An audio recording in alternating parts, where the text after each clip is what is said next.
Welcome back. You're taking a live look at Huntington Place. Inside there, hundreds of cars as the North American International Auto Show is set to open up on Saturday morning. Tonight's the charity preview. We're going to have a little bit more for you on that, but everything is really colliding with the auto industry today because everyone who makes those beautiful cars on the inside, they are talking about their wages, and the UAW is on strike. So a lot to talk about this weekend for sure. And that's where I was yesterday. Author and futurist Malcolm Gladwell was there. He was speaking as part of the First Mobility Global Forum that they had there at the North American International Auto Show with the press days and then the industry days. We talked about the industry. He actually took a ride around in a Hummer EV that he said he adored, but then really talked about the future of where the industry is headed. Take a look.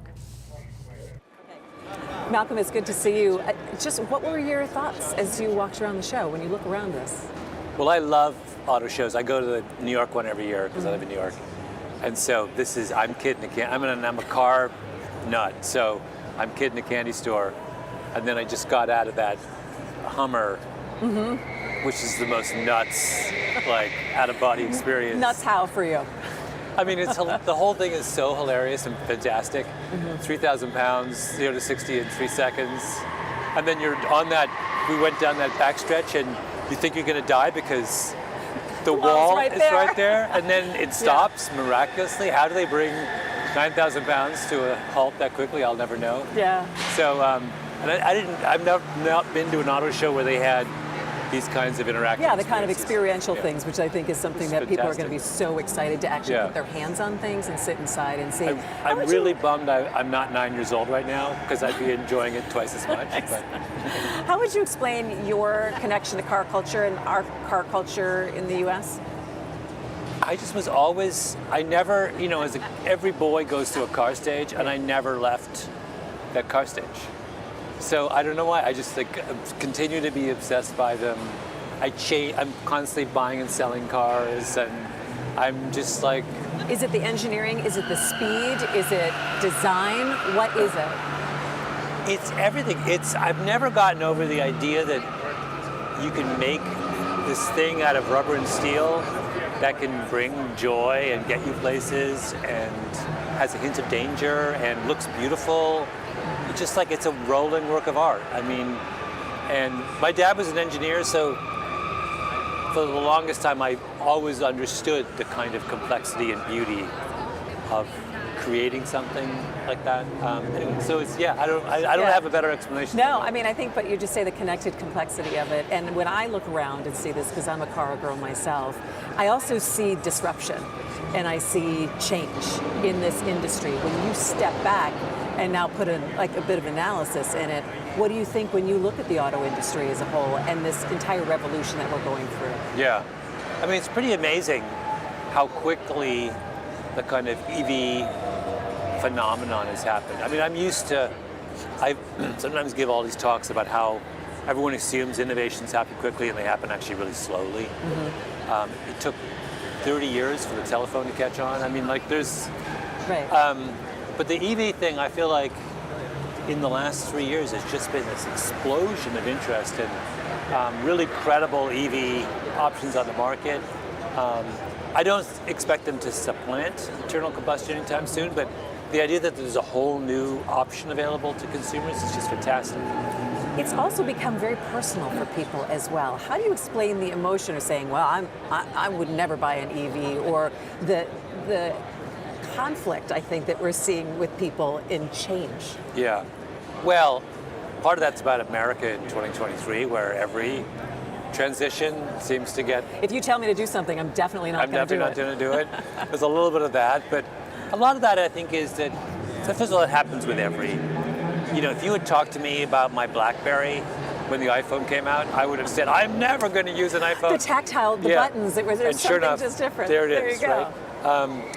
So there's a little bit of that, but also, there is a very definite use case for EVs. It's not everything, right? It's like, if you're someone who puts a lot of miles on your car and takes family trips across country, it's not for you. But if you're someone who's just taking the kids to school in the morning and wants something that's like with a minimum number of hassles, and you're going to plug it in every night in your garage, makes a lot of sense, right? Yeah. So I think it's just a matter of people go through that process of sorting out where the new technology fits in their life. Are we missing, or what are we missing when we look globally at mobility and how other parts of the world see what this technology will be and how we even use transportation and mobility in other parts of the world? Yeah. Well, what's interesting, and I mean, I see it in New York City, is how much electric bicycles have taken off. Mm-hmm. And you realize, I think the real revolution with electric vehicles is at the smaller, lighter end of the scale. That's where it starts to really make sense. And I know a friend of mine just came back from Italy and was saying that he was in Rome, and tons of people in Rome were driving these little tiny two-seater electric cars. Mm-hmm. And the range, battery's really light, the range gets you through the whole day. And that makes a lot of sense. They're quiet, they're clean, they're tiny. For driving around Rome, they're perfect. So it's like, I think there's a lot of more room for sort of experimentation and trying to figure out what the right niche is for this. But small seems to be really promising. When we look around and you talk to all sorts of auto execs and they're like, we're not automotive companies anymore, we're technology companies. I mean, and how things are changing so rapidly. I want to talk to you a little bit about the surgence of AI and how we're using it really in information. And I think the danger of misinformation and how we take in the future of information. Yeah. Well, I mean, AI is such a kind of enormous topic, but the part of this, so this sort of interesting, the most interesting immediate impact of AI on automakers, I would suspect, and I could be wrong, I don't know anything more than you, but I'm guessing it's on the manufacturing end. Mm-hmm. That it greatly reduces the cost and greatly increases the kind of sophistication of the building and design of automobiles. We're going to be able to build them and design them way faster. We're going to be able to put in new features way more quickly and cheaply. That's, I imagine, where a lot of the kind of payoff in the short term is going to be. Not just in any kind of manufacturing world. You've got a whole series of tasks which you can now do quicker and faster and cheaper. Mm-hmm. And that's exciting. I mean, that's a win for the consumer. I also think it frees us up to do some bigger thinking on the other end. If you can get menial tasks or other things done in that way, it opens you up to be able to forward think in a different area. Yeah. I do want to ask you, though, about the future of information and how we consume news, because I think about it also in our industry and how people are very siloed sometimes in what they want to hear. And does AI then, just further, separate ourselves into these little pods? What are your thoughts on that? Well, I mean, it really depends on how. Does AI come to us in a form that we trust, or are we as mistrustful of AI as we are other kinds of media messages? So that's one question, is how is it presented to us? What's the kind of way in which we engage with it? I notice that, when I Google search now, I've turned on AI and it gives me a kind of little AI box that gives me an interpretation. I kind of like that. I like the idea of my own kind of manual searches being assisted by AI. I think of them being nicely complementary. I'm a little wary of only using the AI by itself. But if you think of it as just another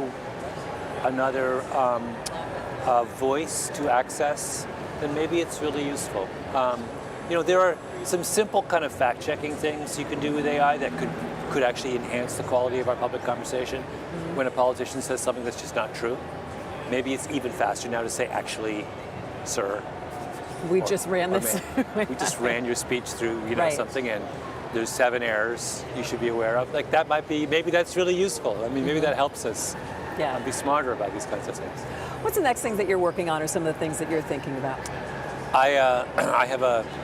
I just launched this, my new season of Revisionist History, which is all about guns. Yeah. I'm working on a sequel to The Tipping Point, my first book. Yes. And